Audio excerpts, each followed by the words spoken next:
ധന്യ, ഇക്കാര്യത്തിൽ സുപ്രീം കോടതിയിൽ മാത്രമായിരുന്നു ഒരു ആശ്വാസം ഇന്ത്യ സഖ്യത്തിന് ഉണ്ടായിരുന്നത്. കാര്യം ഈ തരത്തിലുള്ള SIR നടപ്പാക്കുമ്പോൾ സമർപ്പിക്കേണ്ട രേഖകൾ പ്രധാനപ്പെട്ട 11 രേഖകളിൽ ആധാർ ഉൾപ്പെടുത്തിയിരുന്നില്ല. പിന്നീട് സുപ്രീം കോടതി തന്നെയായിരുന്നു നിർദ്ദേശിച്ചത് ആധാർ കൂടി ഉൾപ്പെടുത്തണം എന്നുള്ളൊരു കാര്യം.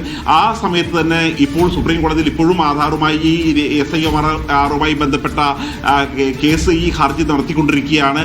ഈ ഹർജി നടത്തിക്കഴിഞ്ഞപ്പോൾ അന്നും ഇതേ വാദങ്ങൾ തന്നെയാണ് സുപ്രീം കോടതിയിൽ കേന്ദ്ര തെരഞ്ഞെടുപ്പ് കമ്മീഷൻ ചൂണ്ടിക്കാട്ടിയത്. അതായത് ബീഹാറിൽ ഒരു തരത്തിലുള്ള ഒരു പരാതിയും ഉണ്ടായിട്ടില്ല, ഒരു ആക്ഷേപവും ഉണ്ടായില്ല, ഒരു അപ്പീൽ പോലും നൽകിയില്ല എന്നുള്ളൊരു കാര്യം. നമുക്കറിയാവുന്നത് തന്നെയാണ് RJDയും കോൺഗ്രസും ഉൾപ്പെടെയുള്ള ഇന്ത്യ മുന്നണിയിലെ പാർട്ടികൾ ഒറ്റക്കെട്ടായി തന്നെ ഇത്തരത്തിലുള്ള ഒരു ആക്ഷേപത്തിന് വേണ്ടി കേന്ദ്ര തെരഞ്ഞെടുപ്പ് കമ്മീഷന്റെ മുമ്പാകെ ഇക്കാര്യം സമർപ്പിക്കേണ്ട എന്ന് പറഞ്ഞതുകൊണ്ട് മാത്രമാണ് ഇത്തരത്തിൽ ആക്ഷേപം ഇല്ലാതിരുന്നത്. അല്ലാതെ ഒരു കാരണവശാലും അവിടെ കുറ്റമറ്റ രീതിയിൽ നടന്നതുകൊണ്ടല്ല. മാത്രമല്ല ആദ്യഘട്ടത്തിൽ കരട് പട്ടികയിൽ നിന്നും പുറത്തായ വോട്ടർമാർ അവർ മരിച്ചു എന്ന് പറഞ്ഞ് പുറത്താക്കിയ 22,000 പേരെയായിരുന്നു ആ തരത്തിൽ പുറത്താക്കിയിരുന്നത്. മാത്രമല്ല ചില ബൂത്തുകളിൽ നിന്നും 90% ആളുകളെ തന്നെ ഒഴിവാക്കിയിരുന്നു. ഇതെല്ലാം സുപ്രീം കോടതിയിൽ കൃത്യമായി ചൂണ്ടിക്കാട്ടുകയും മരിച്ചു എന്ന് പറഞ്ഞ് ഒഴിവാക്കിയ ആളുകളെ തന്നെ അവിടെ സുപ്രീം കോടതിയിൽ നേരിട്ട് യോഗേന്ദ്ര യാദവിനെ പോലുള്ളവർ ഹാജരാക്കുകയും ചെയ്തിരുന്നു. ആ ഒരു സാഹചര്യത്തിലാണ് ഈ ഇത്തരത്തിലുള്ള വീണ്ടും തെരഞ്ഞെടുപ്പ് കമ്മീഷൻ കുറച്ചുകൂടി ജാഗ്രത പുലർത്തിക്കൊണ്ട് ഈ തരത്തിലുള്ള നടപടികളുമായി മുന്നോട്ട് പോകുമ്പോൾ ബീഹാറിലെ അനുഭവം തെരഞ്ഞെടുപ്പ് കമ്മീഷൻ ഒരു മനസ്സിലുണ്ടാകണം എന്നുള്ള ഒരു പരാമർശം തന്നെയായിരുന്നു സുപ്രീം കോടതി കഴിഞ്ഞ തവണ നടത്തിയിരുന്നത്. പക്ഷേ ഇപ്പോൾ എല്ലാം ഭംഗിയായിട്ടാണ് ബീഹാറിൽ പരിസമാപ്തി കുറിച്ചത് എന്നുള്ളൊരു കാര്യമാണ് പറഞ്ഞിരിക്കുന്നത്. മാത്രമല്ല പലപ്പോഴും ഇത് ഏതാനും ദിവസങ്ങൾ മാത്രമാണ്, ആഴ്ചകൾ മാത്രമാണ് കേരളത്തിൽ തദ്ദേശ സ്വയംഭരണ തെരഞ്ഞെടുപ്പിന് ഉള്ളത്. ഈ ഉദ്യോഗസ്ഥർ തന്നെയാണ് ഈ തരത്തിലുള്ള എല്ലാവിധ നടപടിക്രമങ്ങളും എടുക്കാനുള്ളത്. കാര്യം കേന്ദ്ര തെരഞ്ഞെടുപ്പ് കമ്മീഷന് പ്രത്യേക ഉദ്യോഗസ്ഥരില്ല. അവർ സംസ്ഥാനത്ത് തന്നെ ഉദ്യോഗസ്ഥരെ ആ തെരഞ്ഞെടുപ്പിന്റെ കാലത്ത് ഡെപ്യൂട്ടേഷൻ നിയമിക്കുകയാണ് ചെയ്തിരിക്കുന്നത്. ആ തരത്തിൽ അങ്ങനെ മുന്നോട്ട് പോകുമ്പോൾ ഇതെങ്ങനെയാണ്, എവിടെയാണ് തുടങ്ങുന്നത്, അല്ലെങ്കിൽ ഇതിനൊരു ബ്രീത്തിങ് ടൈം പോലും അനുവദിക്കാതെ ഇന്ന് രാത്രി 12 മണിയോടുകൂടി തന്നെ ഈ തെരഞ്ഞെടുപ്പ് ഈ നിലവിലെ ഒരു പട്ടിക മരവിപ്പിച്ചുകൊണ്ടാണ് പുതിയ ഒരു പട്ടികയ്ക്ക് തുടക്കമിടാൻ വേണ്ടിയുള്ള നടപടിക്രമങ്ങൾ ആരംഭിച്ചിരിക്കുന്നത്.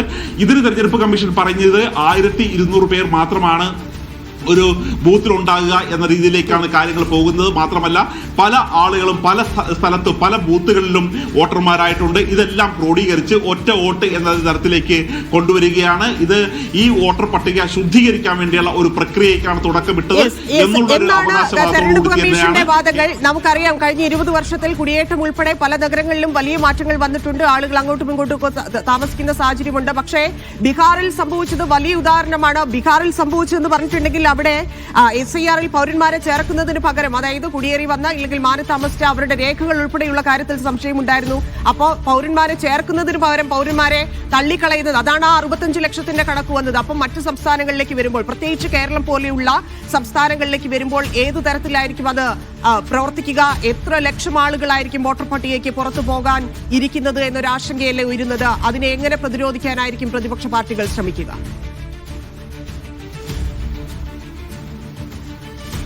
ഈ പ്രതിപക്ഷ പാർട്ടികളുടെ ഉൾപ്പെടെയുള്ള യോഗമാണ് ഇന്ന് ഈ തെരഞ്ഞെടുപ്പ് കമ്മീഷന് വിളിച്ചു ചേർക്കാൻ പോകുന്നത്.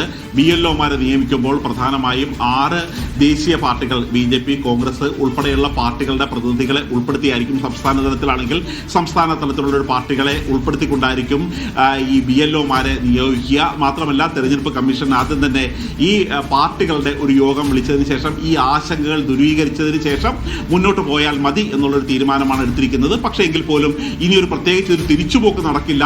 ഇനി എങ്ങനെയാണ് നടപ്പാക്കുന്നത് എന്നുള്ളൊരു കാര്യം മാത്രമായിരിക്കും ഇനി വിശദീകരിക്കാനുള്ളത്. മാത്രമല്ല നിയമസഭ അപ്പാടെ പ്രമേയം പാസാക്കുകയും നിയമസഭയിലെ അംഗങ്ങളായിട്ടുള്ള എല്ലാ പാർട്ടികളും ഒത്തൊരുമിച്ച് ഒറ്റക്കെട്ടായിട്ട് ഐകകണ്ഠമായി നടത്തിയ ഒരു പ്രമേയത്തിന്റെ ആ ആശങ്കകളെ തള്ളിക്കളഞ്ഞുകൊണ്ടാണ് ഇപ്പോൾ കേരളം ഉൾപ്പെടെയുള്ള സംസ്ഥാനങ്ങളിൽ SIR നടത്താൻ കേന്ദ്ര തെരഞ്ഞെടുപ്പ് കമ്മീഷൻ തീരുമാനിച്ചിരിക്കുന്നത്. ഇതിൽ മറ്റൊരു, ഇപ്പൊ നമുക്കറിയാം ഇതിൽ രേഖകൾ ആവശ്യപ്പെട്ടിരിക്കുന്നത് എങ്ങനെയായിരുന്നു എന്നുള്ളത് നമുക്കറിയാം. അപ്പൊ ഈ പിന്നോക്ക വിഭാഗങ്ങളുടെ കൈവശം അത് ഉണ്ടായിരുന്നില്ല. ദളിതരും ആദിവാസികളും ഉൾപ്പെടെയുള്ള ആളുകൾക്ക് അതിൽ ബുദ്ധിമുട്ടുണ്ടായിരുന്നു. മാത്രമല്ല ബീഹാറിൽ സംഭവിച്ചതെന്ന് പറഞ്ഞിട്ടുണ്ടെങ്കിൽ മുസ്ലിങ്ങളെ ഒഴിവാക്കുന്ന സാഹചര്യം ഉണ്ടായിരുന്നു. ആ രീതിയിൽ കേരളത്തിൽ പ്രവർത്തിക്കുകയാണെങ്കിൽ എന്ത് സംഭവിക്കുമെന്നുള്ളതാണ്. കേരളത്തിനെ സംബന്ധിച്ച് മാത്രം എടുക്കുമ്പോൾ എത്രത്തോളം ആശങ്ക ഇതിൽ വേണം?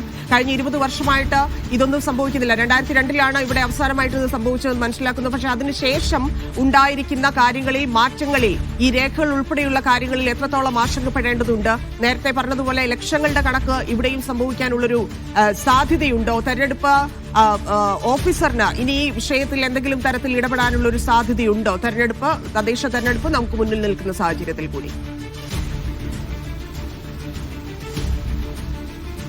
തന്നെ നമുക്ക് കഴിഞ്ഞ ലോക്സഭാ തെരഞ്ഞെടുപ്പ് എടുത്തു നോക്കി കഴിയുമ്പോൾ തന്നെ പല മണ്ഡലങ്ങളിലും, അത് ഇടുക്കി, കോട്ടയം ഉൾപ്പെടെയുള്ള മണ്ഡലങ്ങൾ എടുത്തു നോക്കുകയാണെങ്കിൽ അവിടെ വോട്ടർമാരുടെ എണ്ണം, വോട്ട് രേഖപ്പെടുത്തിയവരുടെ എണ്ണം വളരെ കുത്തനെ ഇടിഞ്ഞതായിട്ടാണ് കണ്ടെത്തിയത്. പിന്നീട് രാഷ്ട്രീയ പാർട്ടികൾ എന്തുകൊണ്ടാണ് ഇത്തരത്തിലുള്ള ഒരു വോട്ടർമാരുടെ എണ്ണം ഇടിയുന്നത് എന്ന് നോക്കിക്കഴിഞ്ഞപ്പോഴാണ് പറയുന്നത് കാര്യം പ്രായപൂർത്തിയായ ആളുകൾ, വോട്ടർ പട്ടികയിൽ പേരുള്ളവർ പലരും സംഭവ സ്ഥലത്തില്ല, വോട്ട് രേഖപ്പെടുത്താൻ അവർ എത്തിയിട്ടില്ല. പലരും വിദ്യാഭ്യാസത്തിന് വേണ്ടിയും ജോലിക്ക് വേണ്ടിയും കേരളത്തിന്റെ പുറത്താണ്.